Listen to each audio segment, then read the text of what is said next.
no matter what. I'm feeling great.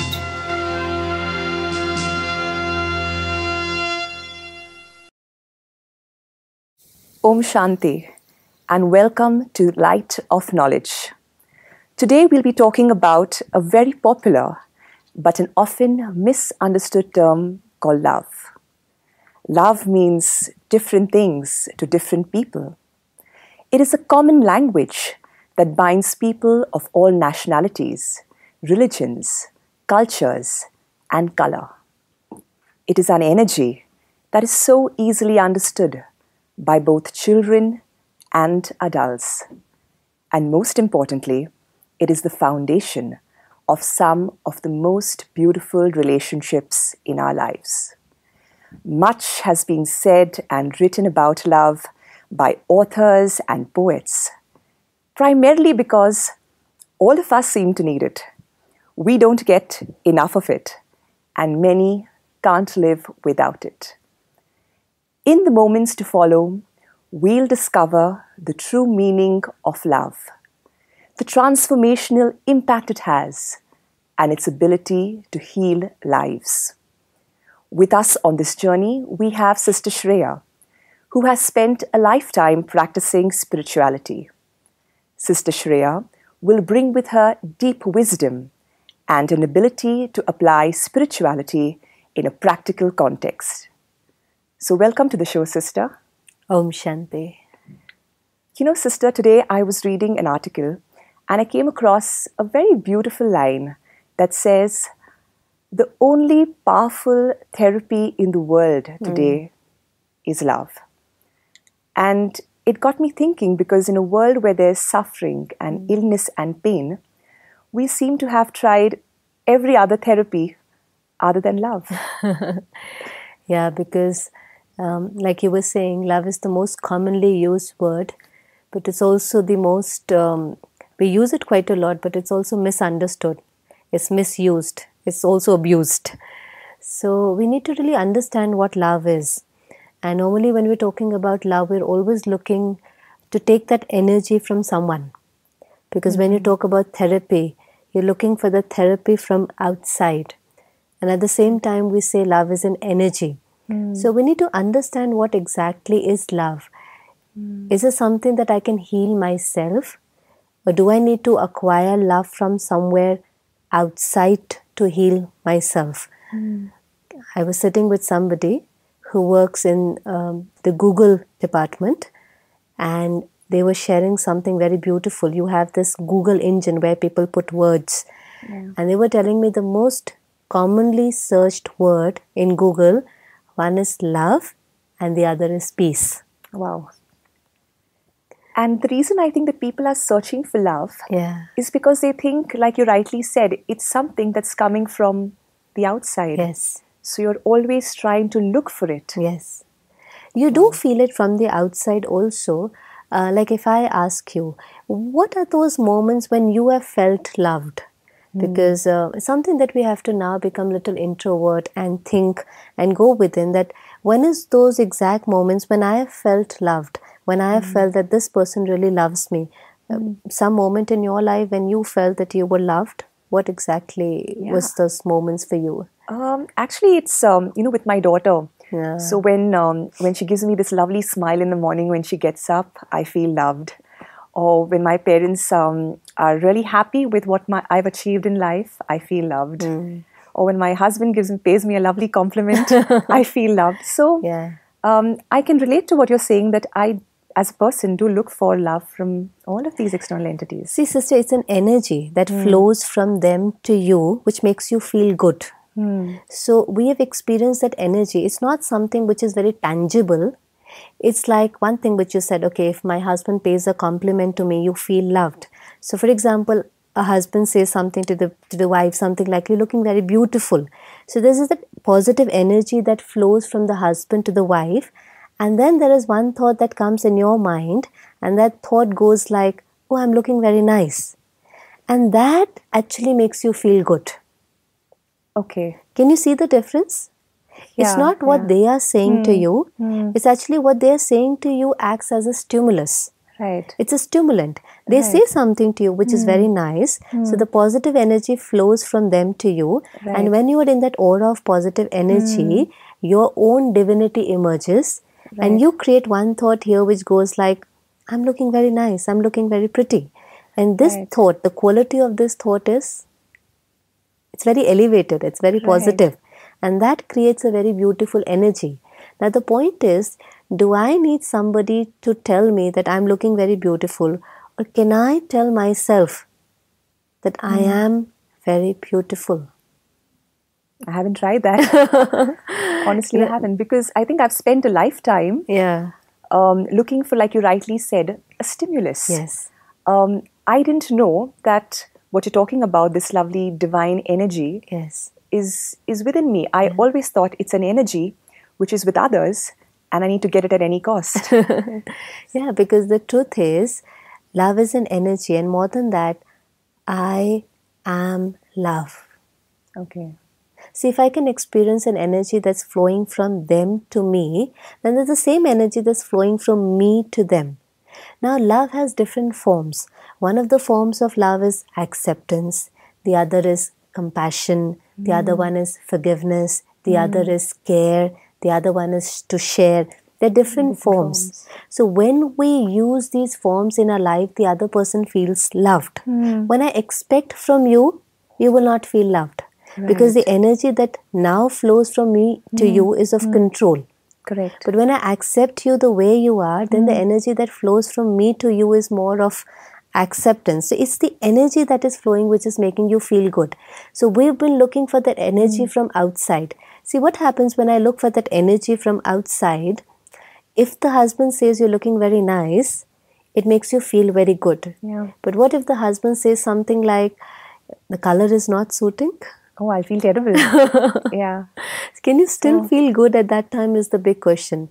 And why you feel terrible is not because of what they said to you. Now again, see what happens.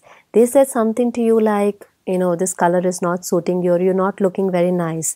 So the energy that comes from there is the energy of maybe say disrespect, or even if not disrespect, it's just their opinion.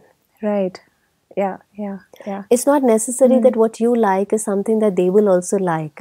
There is a possibility that what you like, they may not like. It's just a different opinion. Right. But we're so used to feeling good when somebody pays us a compliment. So they say something and then something goes here. Right. And then the thought will be this time, Gosh, I'm so ugly. gosh, I'm so ugly, or something like, how can they say something like this to me? Right. How can my husband say something like this to me? Even if they have to say this, they shouldn't say it in front of so many people. So what they said is not making me feel bad. Right.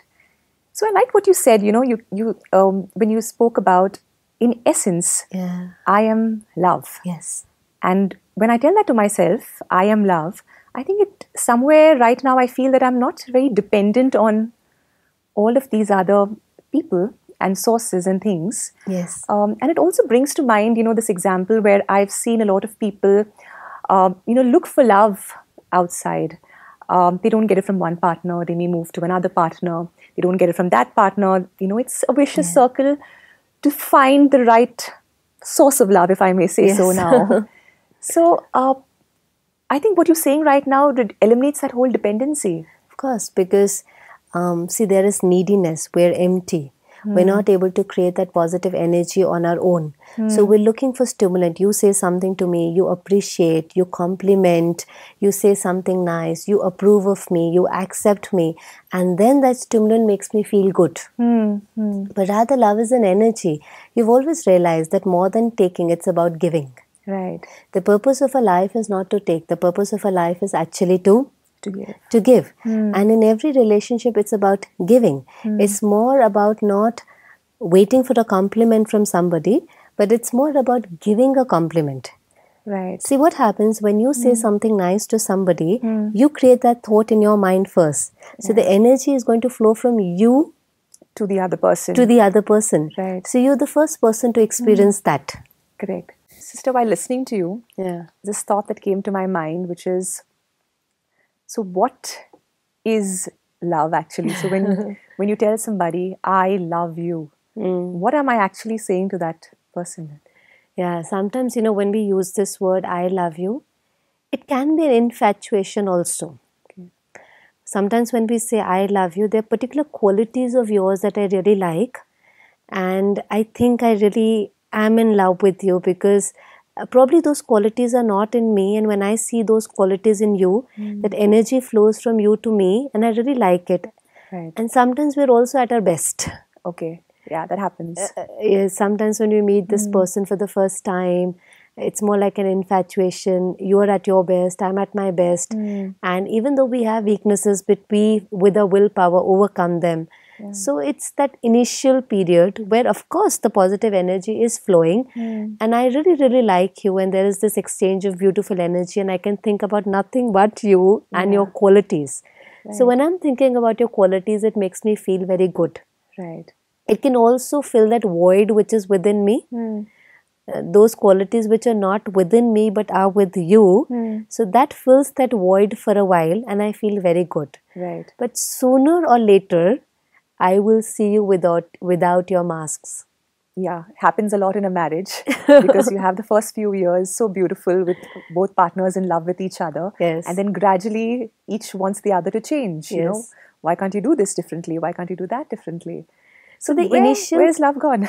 No, the initial period where you really loved each other was the truth. There was nothing wrong with that.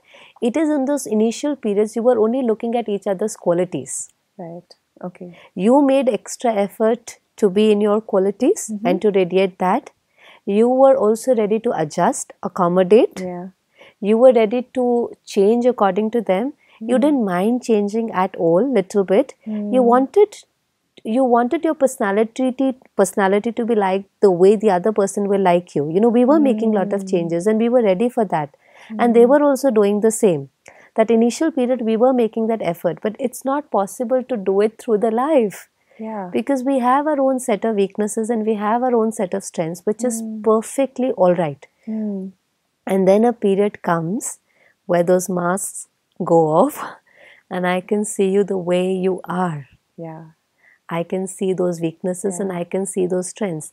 And that's why when I say love, actually when I say I love you, it actually means I accept you. Wow, that's a very powerful line. And I accept you the way you are in every moment. Without conditions. Without conditions. The most important word is every moment.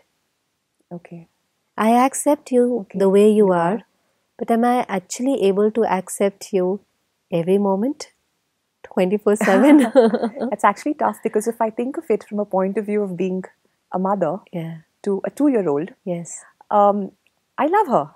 But if she wants to play in the rain, are you saying I need to accept that and let her fall sick? Or if she wants to start playing at 12 at night instead of going to bed, should I accept that?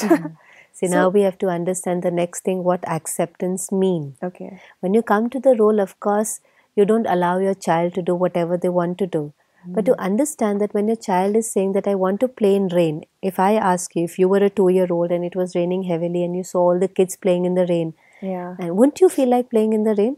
Yeah, I would. So is that right or wrong? Yeah. As wanting to play in the rain, it's perfectly right. It's a feeling. Yeah. There's nothing wrong to it. See?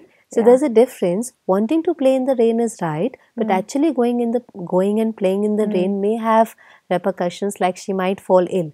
But to understand that wanting to play in the rain is absolutely right is something very important. Okay. So when I understand that wanting to play in the rain is fine, it's raining. If I was in her place, I would also want to play in the rain.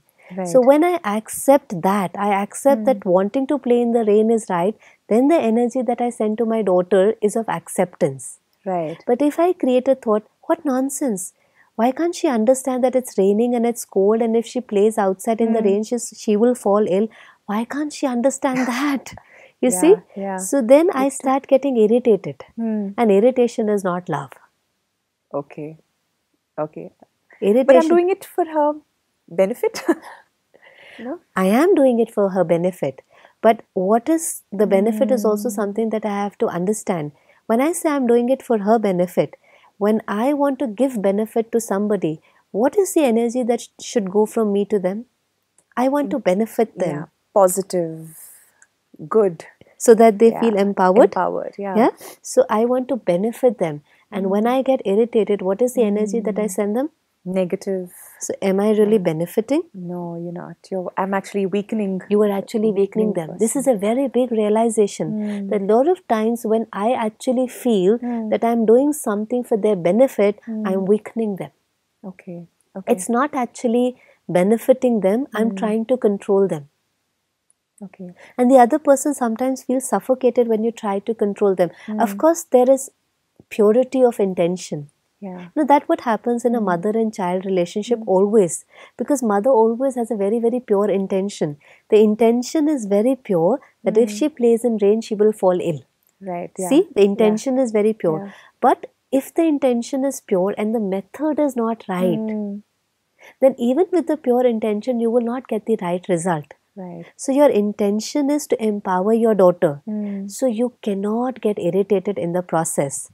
And you cannot allow her to play in the rain. So the first step, before you benefit her, you have to take care of yourself. Right. So when I say, I love my daughter, in this context, I need to accept the fact that she wants to play in the rain and I need to respect Yes. her thought process. Yes.